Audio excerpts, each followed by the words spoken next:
สบายดีเนาะนี่จะมาสอนเกี่ยวกับการตั้งผู้ติดตามใน Facebook เนาะด้วยโทรศัพท์มือถือแบบง่ายๆเนาะ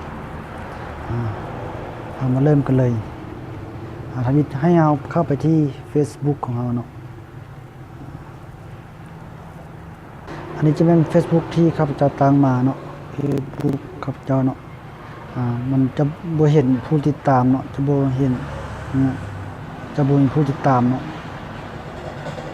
อยู่ที่นี่เนาะขั้นถ้ามันขึ้นผู้ติดตามมันจะเห็นขึ้นอยู่ในเทียนี้เนาะอยู่ในว่างนี้เนาะ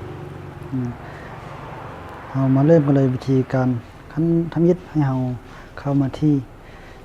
บน3 ขีดทางบนขวานี่เนาะกดเข้าไปแล้วเลื่อนลงมาบนคำที่ว่าตั้งค่าและ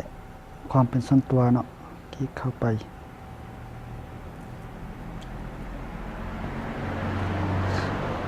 เข้ามาแล้วให้เข้ามาเลื่อนลงมาที่เข้ามาที่ตั้งค่าเนาะ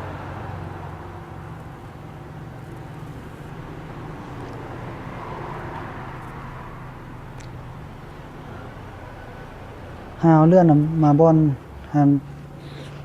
นโพสต์สาธารณะนี่เนาะจะเป็นตัวนี้เนาะโพสต์สาธารณะให้เอาคลิกเข้าไปเนาะบนนี้ให้เอาติ๊กมันจะมีหมายติ๊กอยู่บนเพื่อนเนาะให้เอาติ๊กเป็นสาธารณะไปเลยเนาะตัวนี้ก็ติ๊กให้เป็นสาธารณะสาธารณะให้หมดเนาะ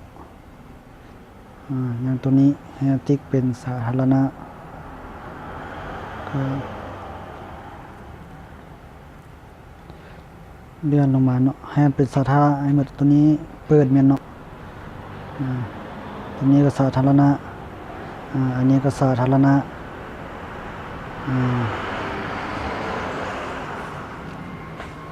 แสดงว่าเป็นสาธารณะหมดแล้วให้กดย้อนกลับเลยเนาะย้อนกลับ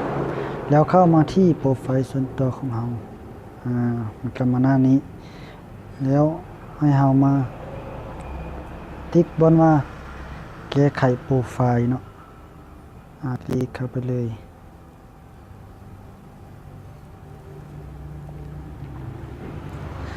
ให้เราเลื่อนลงมา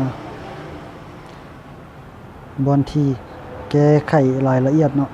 บนรายละเอียดเนาะนะครับที่บนแก้ไขบนเป็นรูปโซนเนาะแก้ไขมันจะมีผู้ติดตามเนาะในหอยติ๊ก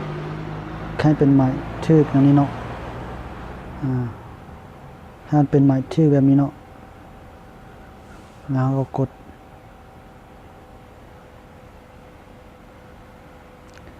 ดบันทึกเลย